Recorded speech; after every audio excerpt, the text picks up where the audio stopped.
is open for anybody from the public to speak. We didn't have any sign-ups for this morning. Next item is meeting minutes. The review and approval of the minutes of the meeting held on September 15th, and then our special meeting on October 8th. Can I get a motion on the September 15th meeting? Thank you. All right, all in favor say aye. Aye. All opposed, same sign. Now for the approval of the special meeting minutes from October 8th. Motion and a second. All in favor of that say aye. Aye. All opposed, same sign. Next item of business is, Sean, the review of the financial position of the organization. Morning, everyone. Going over our cash flows, starting with the operating account covering the month of September. You'll have on your tablets, I believe, the detail listing for the disbursements flowing in and out. In the month, over $4.5 million of operating cash on hand. Not a tremendous amount of activity in the operating account. We earned a little bit of interest on the checking and savings accounts that we maintain, over $2,000 coming in. We also collected another sponsorship for our golf tournament coming up in a few weeks. Business appreciation event that'll be happening in October. Another sponsorship coming in of $1,000 for that. For your disbursements, just to touch upon, we have reoccurring items you'll see here. Global Links monthly base management fee, $13,000 that we're paying them, as well as some utilities for the building over 110 South Independence Boulevard. Not a lot of activity in our operating account, but we end the month over $4.5 million of operating funding on hand. I'd be happy to answer any questions anyone has in the operating account. Now I'll move to the incentive program, quite a bit more activity. We had over $6 million of cash on hand at the start of September. We had a drawdown from the city's appropriations, so you'll see $1 million appearing as a cash receipt transferred from the city to the authority, paid for some of the awards that went out the door. A little bit of interest being earned, over $600 on the checking account, as well as a canceled check, one of the party awards, a check being lost, so we canceled that, so we're showing the inflow come back in when we reissue the check in the same month.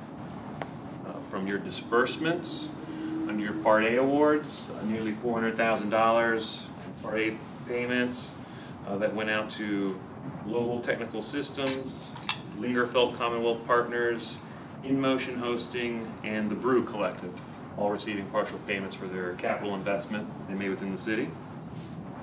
Under our Part C, or the APZ1 program, we had one award payment to Epic Manufacturing, over $76,000 for the capital investment they've made in the city.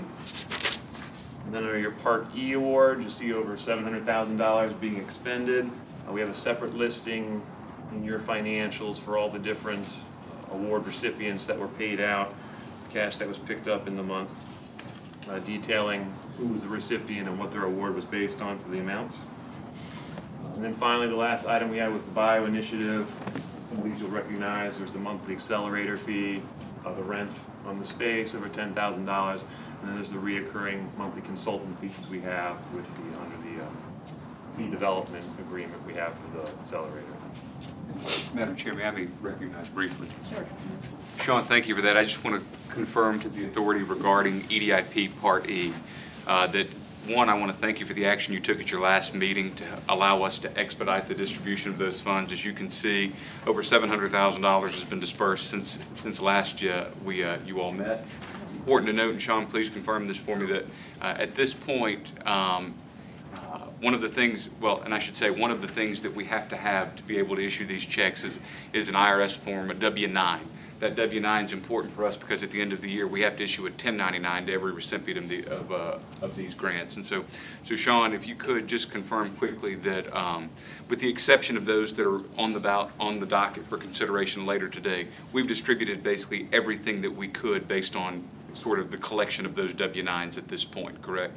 Yes, and we'll have at each week we're having any W-9s that come in, we're getting processed to issued out. But everything we have, we've got to check out the door. So what's the total? So we've got $704,000 and change for the month of September. You've spent just less than $1 million But that's the thing that I wanted to confirm, and just to acknowledge Jeff Smith here and Vicki Kelly, who continue to work this list.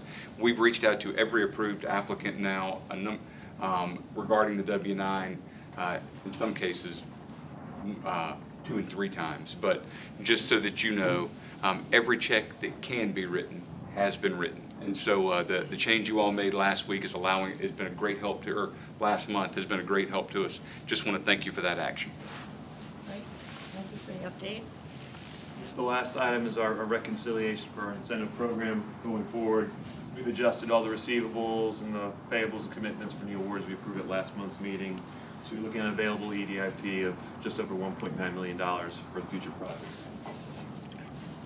Happy to answer any questions on the incentive program activity. Thank you very much. Thank you. All right, next item is a presentation of the fiscal year 2020 audit report.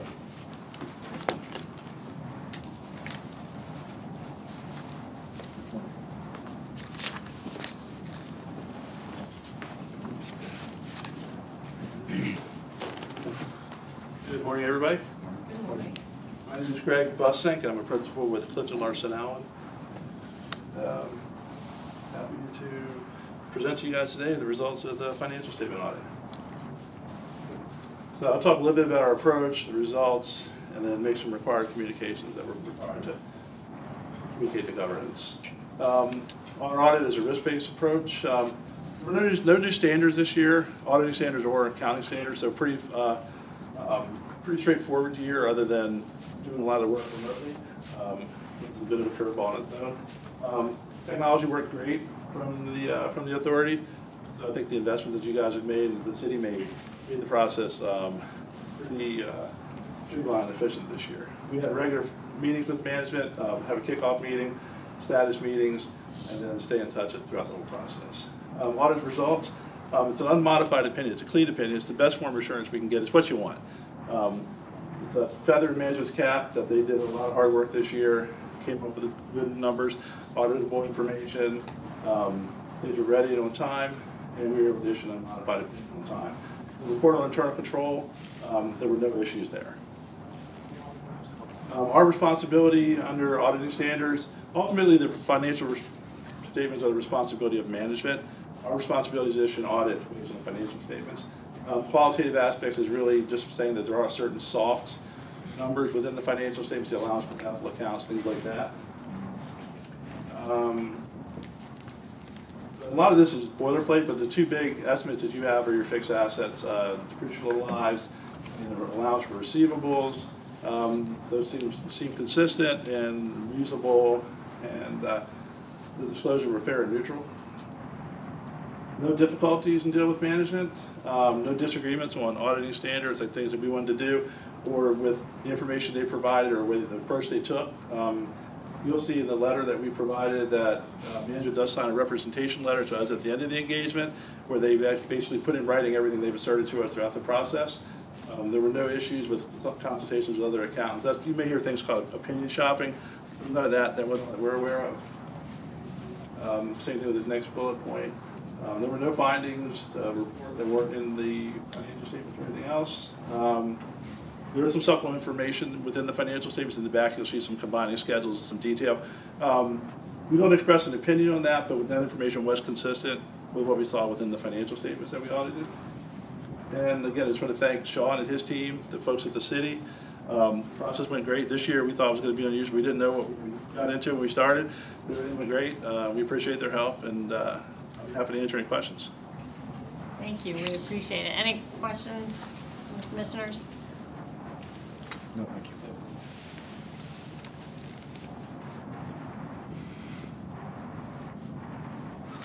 Thank you very much. All right, thank you. We appreciate your time on that. All right, the next item of business is a briefing from Taylor from Atlantic Park. That's right, and this will be very brief. And excuse me, I apologize. I just noticed we don't have any sanitizing wipes at the front for the clerk as it relates to COVID protocols. So here they are right now. taking care of our COVID protocol. On Atlantic Park, this is I won't even go to the front. This is going to be very quick. The idea is, I just want to make you all aware that approximately 18 months, maybe 24 months ago, you all authorized up to $200,000 in studies to support the development efforts of what we've commonly called the Dome site. There is $72,000 remaining in that pot at present, and we are commissioning some additional work, primarily an update to the traffic study now. So, one, just so you know, I anticipate that we will exhaust that 200 in the coming months, and that there may be a need to come back and request additional funding just to complete the work. Important to note, every dollar that is spent here is shared 50-50 with the developer that you all have selected. No? Just all on us? Excuse me. It depends on what it is. They're contributing a similar amount for studies and such. Fair enough. They're contributing monies for studies to match us. I get an easier way to say it. That said, $72,000 remaining. We wanted to give you an update on where we were with that as we're commissioning another study now. And maybe this is a wrong question. So recently, I signed on behalf of the authority a street closure application. Do you want to maybe just update the rest of the members on that, just so they know we've done that? Yeah, so we transitioned as I briefed you last month from due diligence phase into pre-development phase. So we are in site plan review. As part of that, in order to finalize the site plan, we have some street closures, most notably, which we've known for many years as we've looked at this site for development, that the block of 19th Street between Arctic and Pacific would be closed. Of course, that's basically the middle of the surf park. And then there are some small closures really for underground or what could be considered encroachment of 2 to 3 feet here and there around the site, but rather than encroachment, because there are going to be part of the parking garages and some other structures, we're actually doing closure of the right-of-way, mostly on Arctic and 20th, and then a little bit on 18th Street as well. That's moving through Planning Commission. And then there are going to be other type of technical things that come through the pipeline over the next couple months. Thanks, Ron. Great. Next item is also Taylor. Yes. So on this, you'll see there's the item just says tip strategies. We actually are asking you all to take action here. We've not updated our economic development strategy for about a decade. Obviously, quite a bit has happened in our local economy over the last 10 years. Also, the region has commissioned a study from IBM to look at sort of a regional look at what a strategy should be. What it tells me is we need, it is time for us to do an update of our strategy, specifically around two points. First is an examination of the industrial sectors that we are recruiting.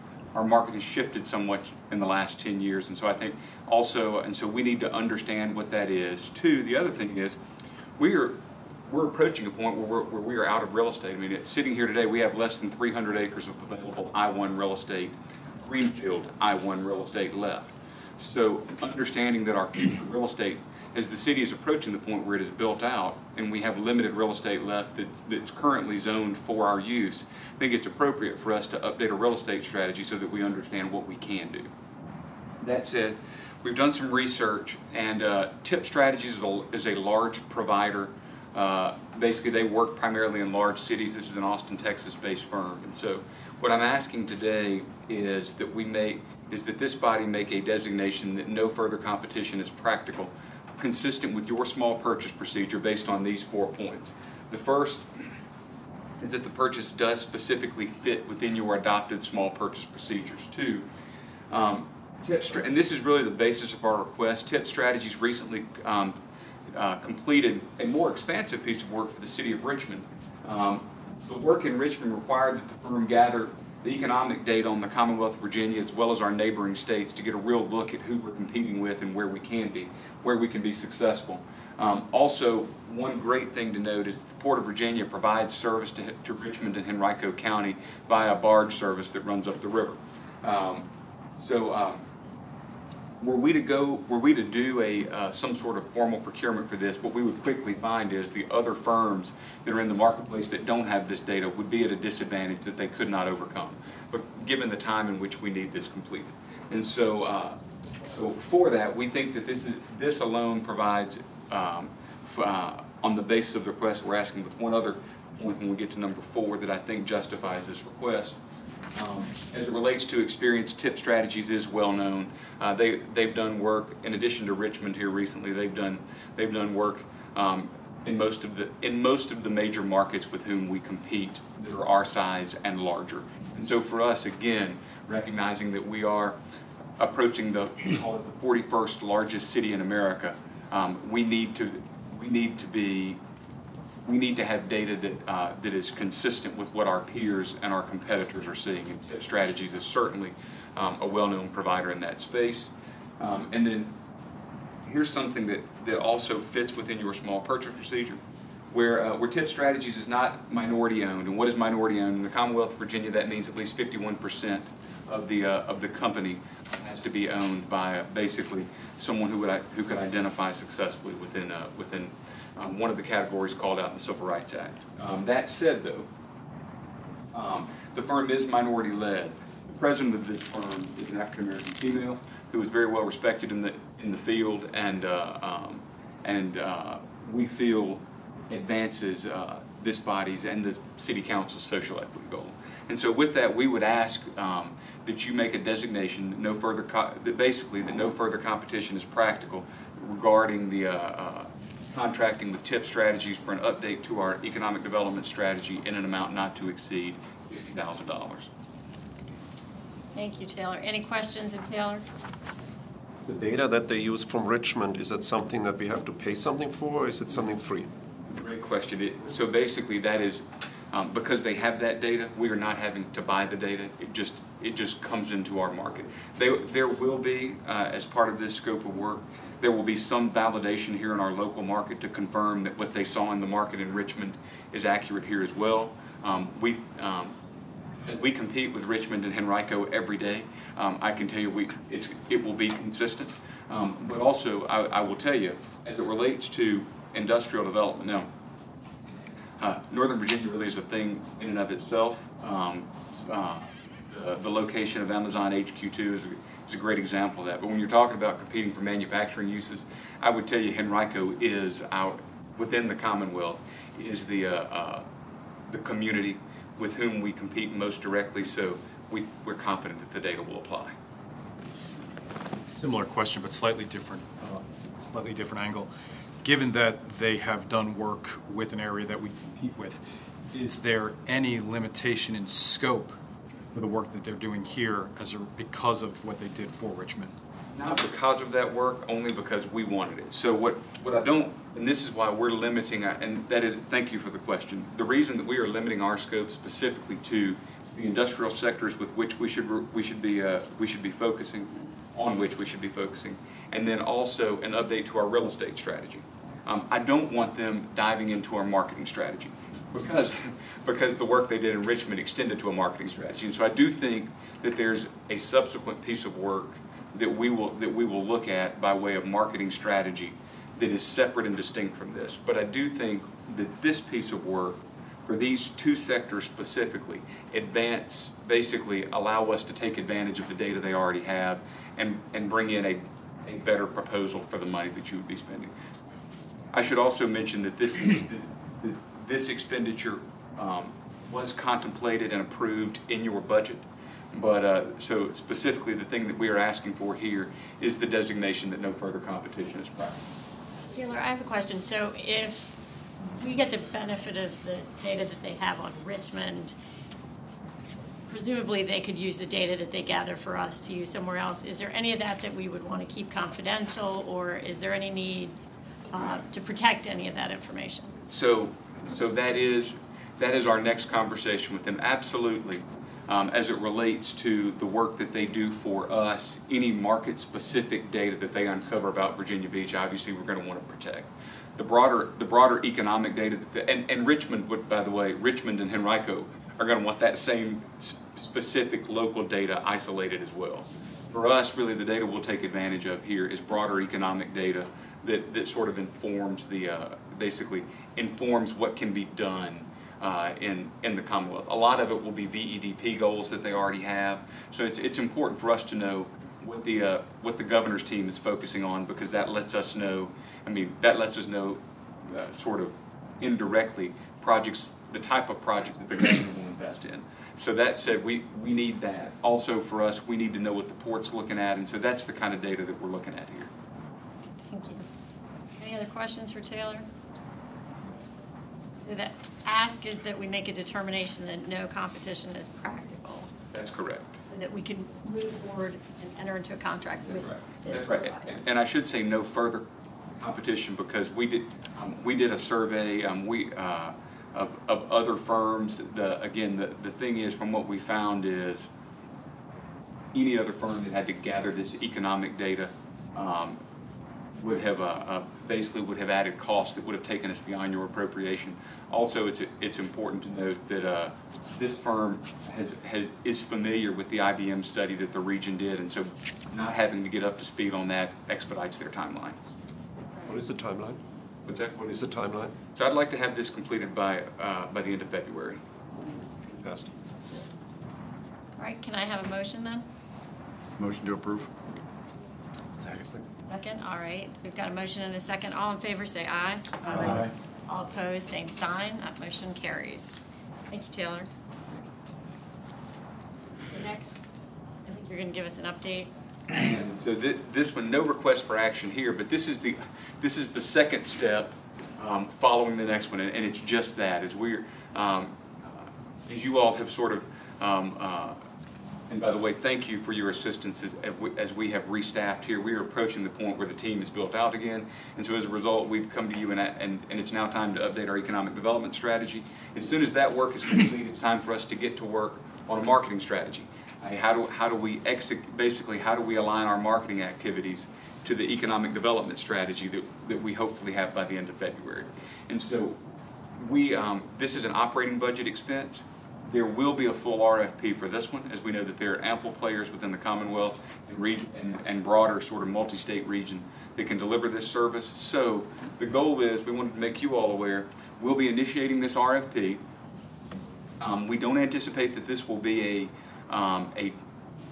traditionally we have had an advertising contract. Here we are looking for more of a marketing strategy contract to include activities like market research, sort of helping us monitor our performance against economic indicators, and also using that to inform what is, call it a tactic-based marketing strategy. But that said, that RFP will likely take us 6 months to complete. That's generally what it takes in the city to complete a contract, a solicitation and negotiation of a contract for a service of that size. So just so that you all know, we're going to start this now, the hope being that when the work that you all just approved is complete, we're in the process of onboarding our marketing services provider so that we can hit the ground running. And so just to give you the rest of the story there. Great, thank you.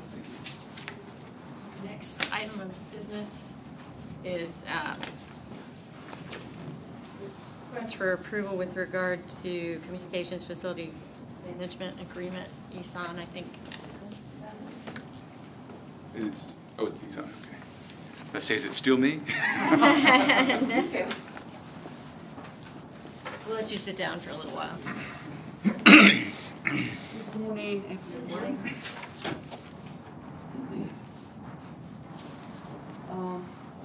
This is basically to approve the 2021 maintenance budget for the conduit that we have put in Corporate Landing Park. We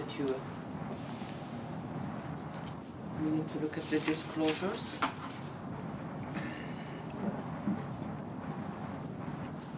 So basically in our lease agreement or management agreement with Global Links, we have included the 2019-20 with those line items.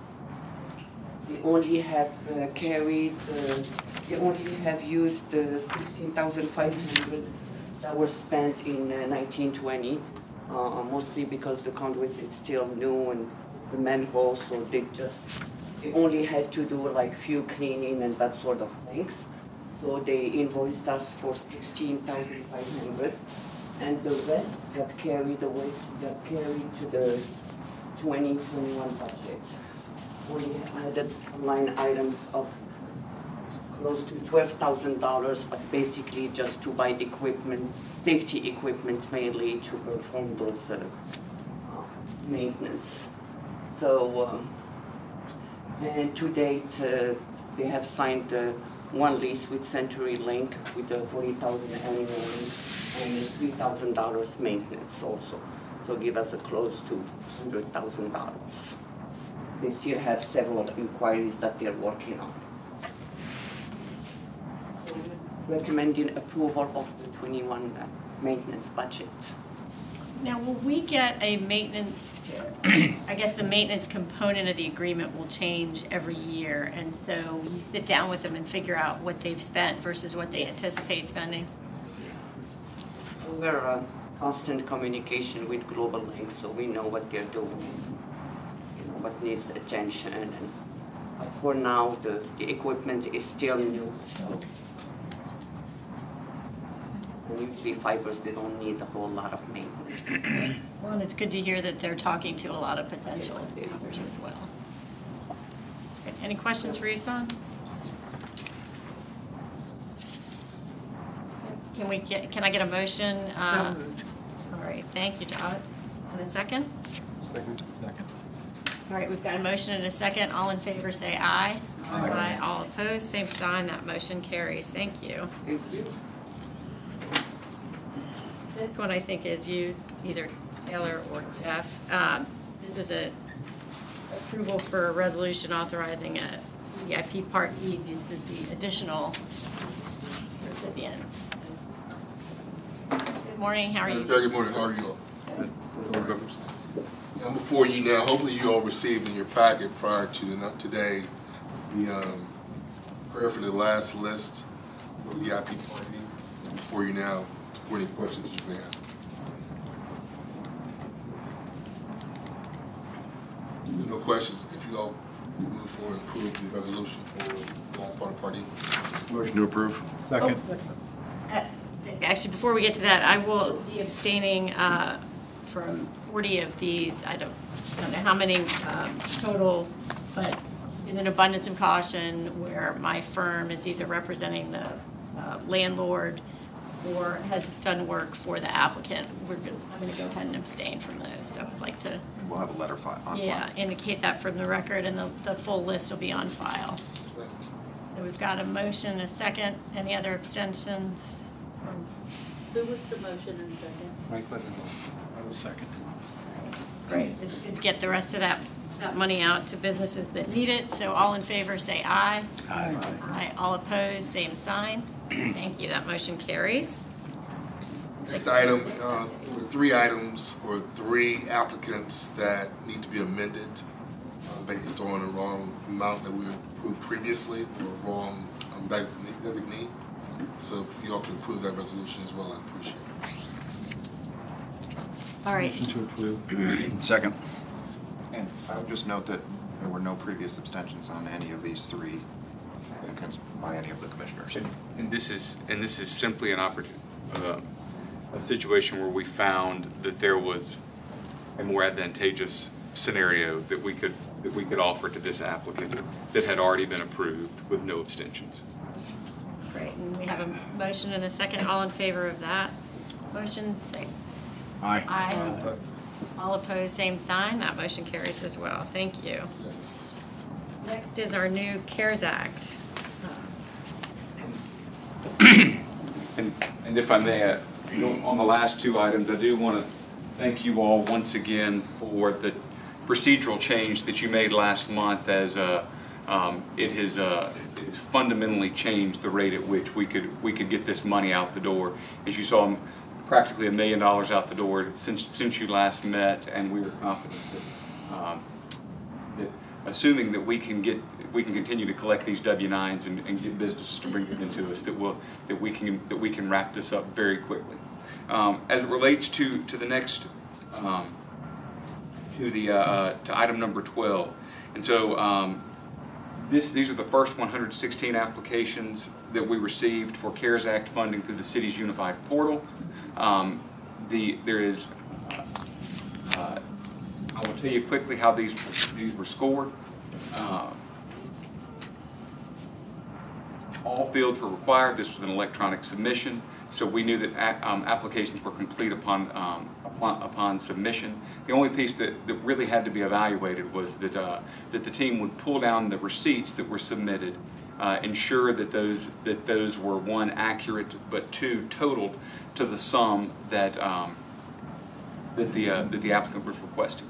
In the event that we could not verify that, we totaled what we could qualify. We gave the applicant 2 days to respond, to provide us the documentation that we needed to complete, and then we were advancing payment for the amount that we could approve. So, unlike the last round, in this case, we're bringing all 116 to you, and because we really focused on an expedited payment process in this sort of with this round. Anyone who is not receiving the full amount for which they submitted originally is not out. They can come back because we have funds remaining, and we're continuing to work through this pool. And the portal, as you all remember, every 3 weeks we're pulling down all of the applications that are in the system, that the portal remains open. And so we're already seeing that this is going to allow us to move much faster. I would say that we have tried to learn from EDIP Part E. Understand the business community with whom we are dealing a little better, and build a better mousetrap this time. And so so far that is working. There is one qualifier that I need to add here that that will be important as we start distributing these funds. As all of the funds here come out of the CARES Act. This is a federal appropriation that first went from the federal government to the Commonwealth of Virginia, but from the Commonwealth of Virginia then to us. And so we are bound by the Treasury guidance here. I am not in a position, nor are we as a body in a position, to assume accountability for an applicant's eligibility. And so what does that mean? There are going to be some businesses in our community that have received potentially received some benefit directly from the federal government that would invalidate their request here. In the action that we are asking you to do today, I would like to affirm before the public, and also just to know as we work through distribution of these funds, that we are staying out of the business of assuming responsibility. It will be the applicant's responsibility to ensure that they are eligible to receive these funds based on the parameters that were laid out within the CARES Act. And I think that's a very important thing for us to share with the public. I mean, at the end of the day, this is a great program. We want to help as many people as we can, but we need the applicants to know that they are eligible to receive this money. And so it's important that we disclose that 100% of the funds being distributed here came from the federal government through the CARES Act. With that, we'd ask your approval. So, and I think that's important. So the money's come from the federal government. It has come with strings, and we have to be cognizant of what those requirements are. But it is a tremendous amount of money, and we've got to get it out quickly, but even more so by December 27th. So that's right. This money has to be out the door by December 31. And so that's right. We have to move through these dockets quickly because our plan is to work until either the money is spent or December 31st, whatever comes first. Our hope is to get it out the door by then. But anything that we don't spend goes back to the Commonwealth. So in that space, yes, we are moving as expeditiously as we can, and that really does put us in a place where the ongoing compliance regarding eligibility under the federal statute is something that's just beyond our control. Great. Thank you. Bill had a question. Two unrelated questions. One, just refresh everybody, the total amount of this program is it 7.2? So we have 7.2 available for all of our uses. I do anticipate that you'll see a request from me to utilize some of that for workforce training for individuals that were furloughed or underemployed because of the pandemic. But But yes, 7.2 total. We're hoping to spend at least 5.5 on this program, assuming we have applications to support it.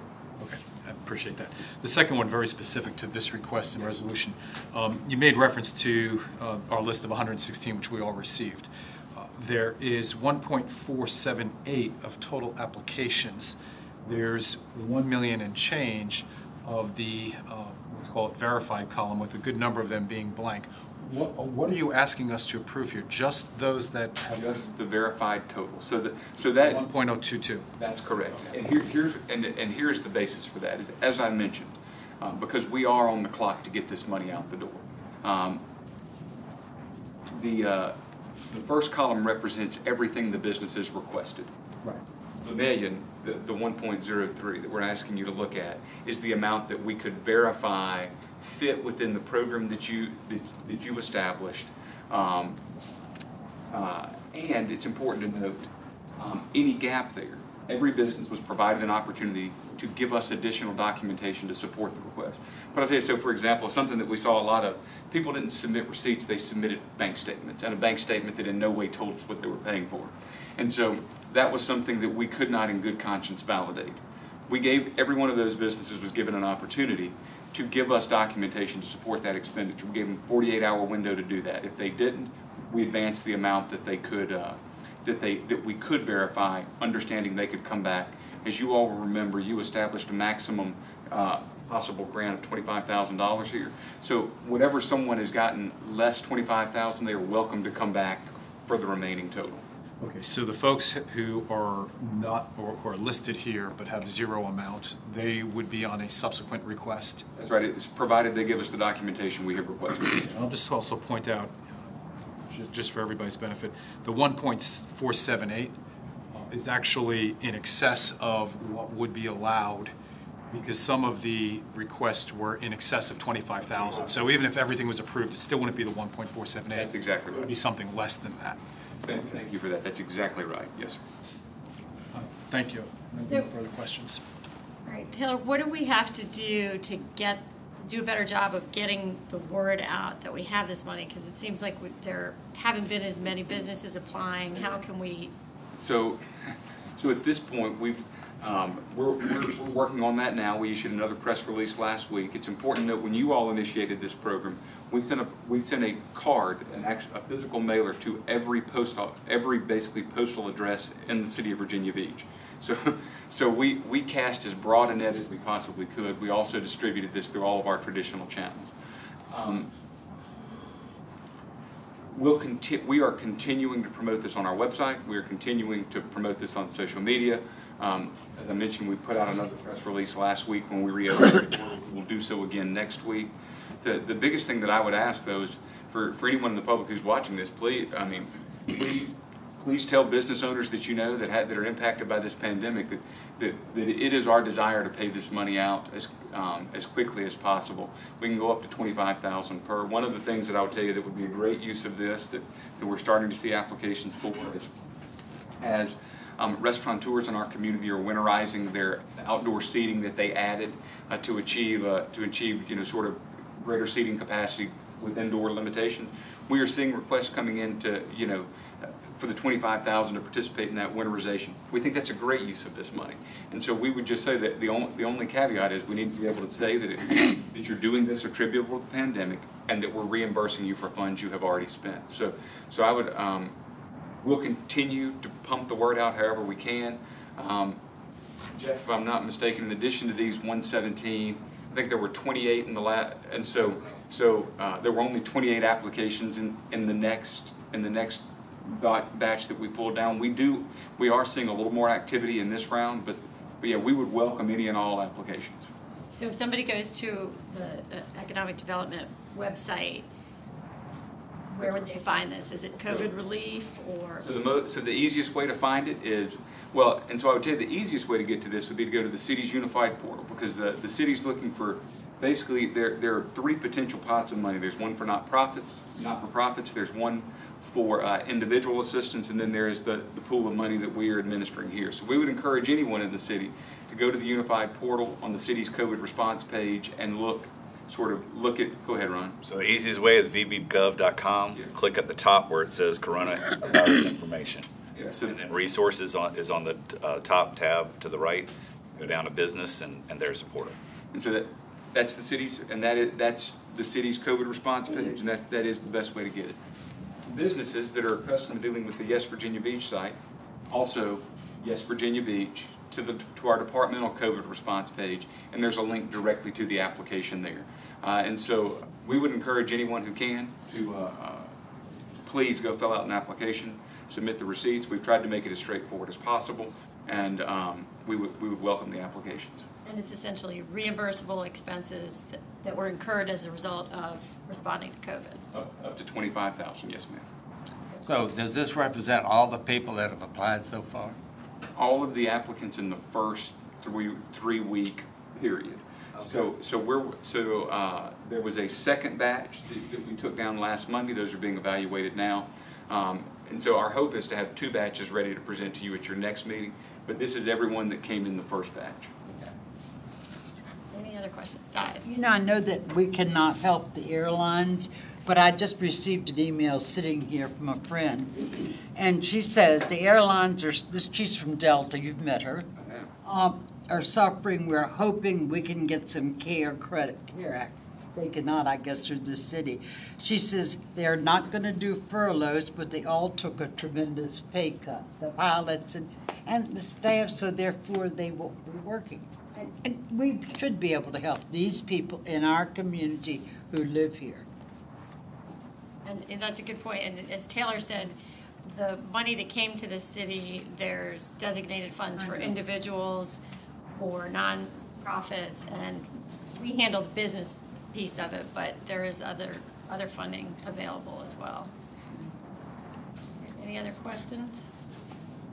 So just want to indicate for this one, I'll be abstaining from 9 of the applications, just out of an abundance of caution where we have a relationship, or where my firm has a relationship with the applicant. Can I get a motion on Taylor's recommendation? Move to approve. Thank you, Bill. Second. Second from Dot. All in favor of that motion, say aye. Aye. All opposed, same sign. That motion carries. Thank you, Taylor. We're looking forward to seeing a lot more of those. All right, that brings us down to, I think we get all the way to administrative information. Any commissioners have any other items that they want to bring before the authority? Hearing none. It says members, I guess that would essentially be the same thing. Taylor, do we have any more open session items? It says director's report, I think would be the last one. Ethan wanted me to report something, and I can't remember what it is, so that's why I've called. Thank you, thank you. We've had one more thing. Just, thank you, Isan. One quick thing from me, and it's just to make you all aware, we're, as you all know, we have very stringent design guidelines in all of our corporate landing in particular. Our properties there were written basically when the park was commissioned 35 years ago, and then shortly back when we thought the Southern Expressway was going to be a thing. That said, every time we want to site a prospect there, data center, whoever, there's generally a waiver to the design criteria that comes to you all that then has to go to City Council, and it adds months to the process.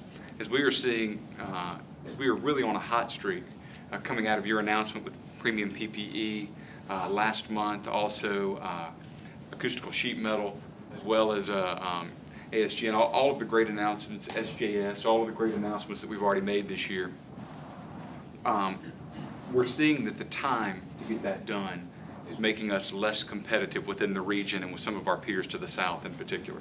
And so we've initiated an item that would not remove the design criteria by any means. We think that they're important and they need to be preserved, but we've initiated an item within planning that would allow you all to have basically the final say in what we put in there, so that when we brought it to this body, and you all are of course council appointed, and so the idea is that we would bring it to you and give you all the authority to make that final design decision so that we could complete the deal and carry on going forward.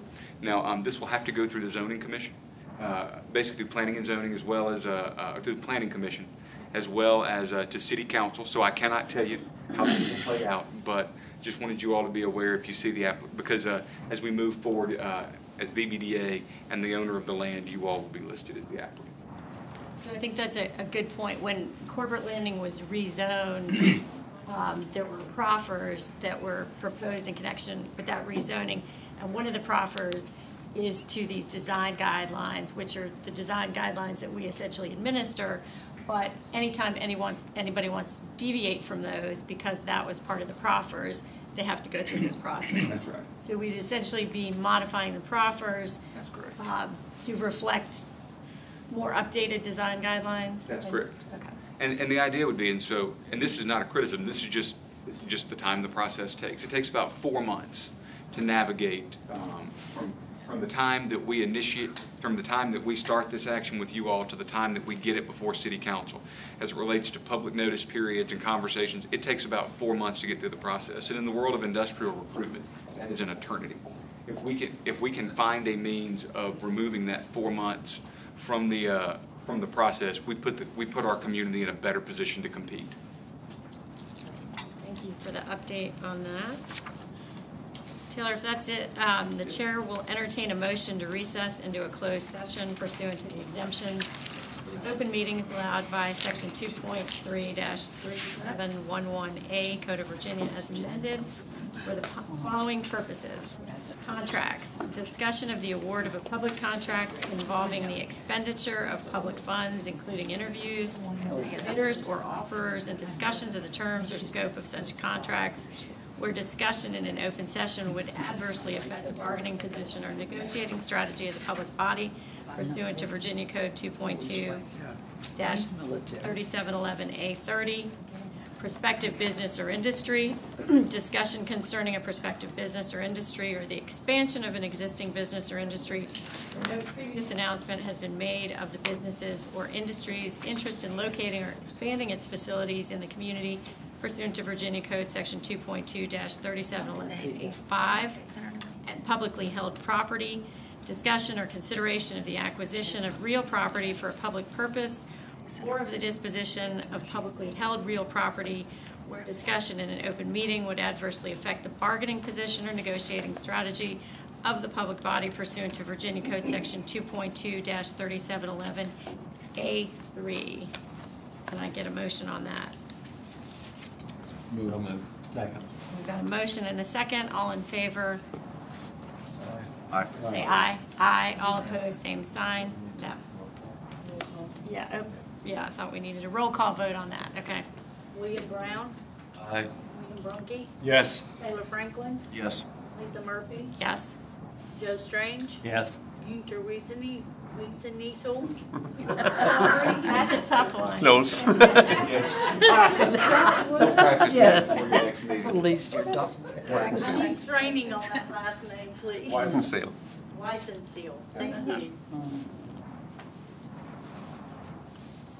Okay. That's it. Motion carries, and we will adjourn to a closed session.